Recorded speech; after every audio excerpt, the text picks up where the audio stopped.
coincide con Darío Arizmendi y Marta Ortiz, que Petro es chavista, pues lo dijo el propio Petro, y que no va a llegar al poder ni Petro ni nadie vinculado a la izquierda. Ayer Vicky Dávila le hizo quitar los zapatos a Petro en una entrevista a Ira Ferragamo. Entonces, vamos a ver qué tipo de izquierda es esa. Pero volviendo a la pregunta del castrochavismo, yo creo que Marta Gómez lo dice muy bien en una canción cuando habla de que a Colombia es un país que le sobra pasión y le falta razón. Y esa es una cosa que estamos aprendiendo, a incluir la razón en nuestras reflexiones y en nuestras decisiones. Y lamentablemente a la hora de hacer política, pues empiezan a valer los estereotipos y los estigmas. Y ahí vamos cayendo lentamente, y yo creo que hay una irresponsabilidad en la manera en que se manejó el proceso de paz, y el sí y el no, y creo que hay una responsabilidad de ambas partes, tanto el presidente Santos como el presidente Uribe, y esa irresponsabilidad que Claudia la definió ahorita, entre los amigos de la paz y los enemigos de la paz. Nosotros no estábamos firmando un acuerdo de paz, nosotros estábamos firmando un acuerdo con las FARC. Hay otra serie de situaciones y de conflictos en Colombia con los cuales no se han hecho los acuerdos y están pendientes. Pero entonces eso estigmatiza a todo el mundo y se vuelve una estrategia muy, muy útil. Entonces el castrochavismo es tan efectivo como es la paz. Y en ese orden de ideas es interesante ver uno cómo Iván Duque, que es el candidato del uribismo, no usa la palabra castrochavismo. Si uno es juicioso escuchándolo, él es un candidato que no usa esa palabra. Y ha expresado y ha explicado por qué. Precisamente es porque empieza a polarizar. A mí lo que me preocupa es que yo creo que la estigmatización está de ambos lados, y uno empieza a encontrar vallas de la izquierda proponiendo una lucha de clases, y no estoy de acuerdo con una lucha de clases. Yo creo que el país está mejor, yo creo que es importante la diversidad, pero no me parece sensato, y no me parece que es amor por un país de parte de un candidato cuando la manera en que se posiciona es promoviendo la lucha de clases. No creo que el castrochavismo, con la experiencia que estamos teniendo, con todos los venezolanos que estamos recibiendo, sea una realidad para Colombia. Pero sí hay otras reformas que hay que hacer, que pueden caer en cualquiera de los dos lados, y pienso que hay que observarlas con cuidado. Claudia Gorizati, ¿es factible que llegue el castrochavismo a Colombia, o estos son fake news, inventos de la derecha a la hora de hacer campaña? Cualquier país es susceptible de caer en los populismos, yo sí creo. El castrochavismo para mí sí existe. ¿En qué medida? En que Castro ahí está, lleva más de medio siglo los Castro, en que el chavismo ahí está y Maduro ahí están, y ya vamos para 2 décadas, algo impensable. Lo que no considero es que el término sea usable para todo el mundo y que sea una etiqueta y una estigmatización que se le pone por simplemente tener ideas diferentes, quizá a quienes más le temen al efecto castrochavista. Yo prefiero hablar de populismos, la verdad, porque considero que además el castrochavismo es una forma muy limitada y muy básica para referirse a los populismos que existen y nos han tocado, infortunadamente, en las últimas décadas en América Latina, no sin antes decir que también los hemos vivido antes, y eran populismo más de derecha. Lo vimos con Fujimori, lo vimos incluso con el primer periodo de Alan García en la región, en Perú.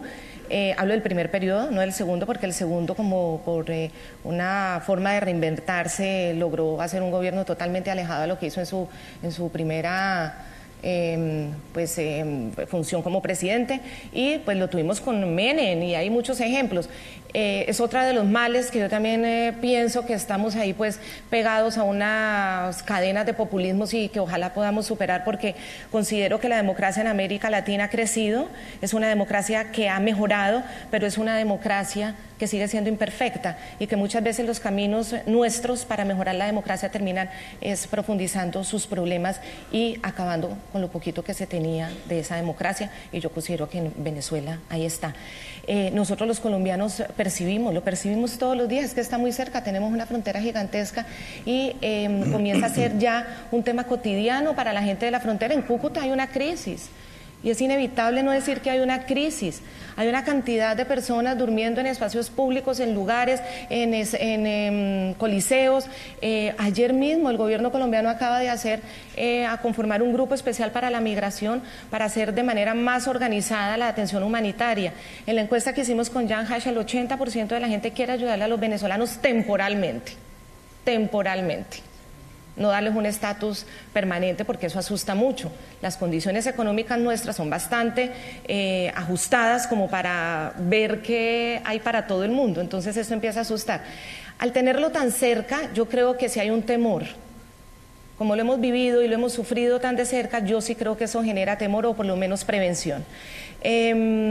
No creo que la palabra castrochavismo sea la forma en la que nos podamos referir a todas estas manifestaciones de populismo, porque cada una además tiene sus características. En Bolivia yo considero que ha habido populismo, pero es distinto. El tema de Ecuador, hubo populismo en muchos aspectos, pero en otros no.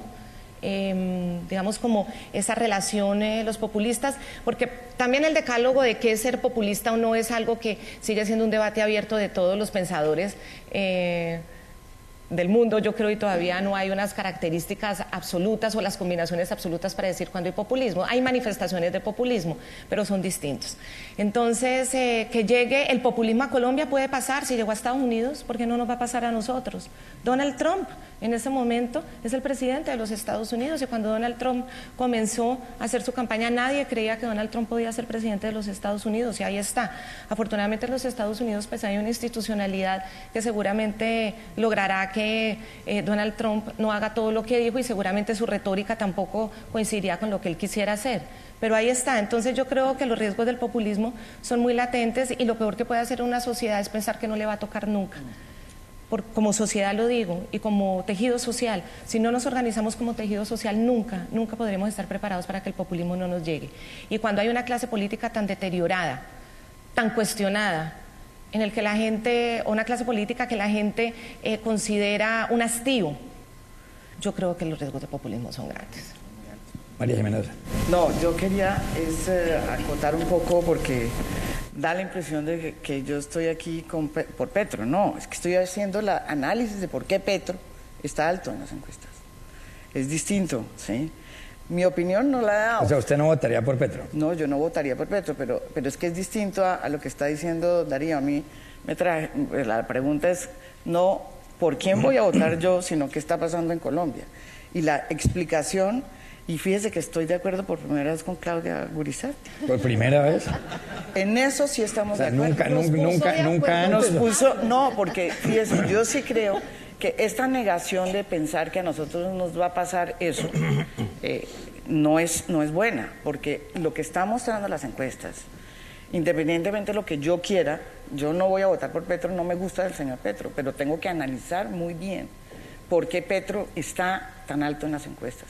Y una de las explicaciones que yo he tratado de buscar y de entender es esa, es que si si los políticos tradicionales, ¿sí?, no hacen lo que tienen que hacer en términos de reformas, que no son reformas estructurales, no son reformas de nada, sí, que si no hacen el tema no solamente de la reforma tributaria, si no desarrollan el campo, si no desarrollan todo el tema, digamos, de salud, de todos estos temas que sí tienen que ver y sobre todo interconectan la Colombia rural con la Colombia urbana, que es este desfase, digamos, tan grande que hay en Colombia.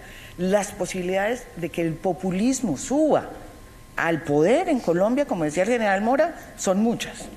Y ese es el temor y el gran desafío.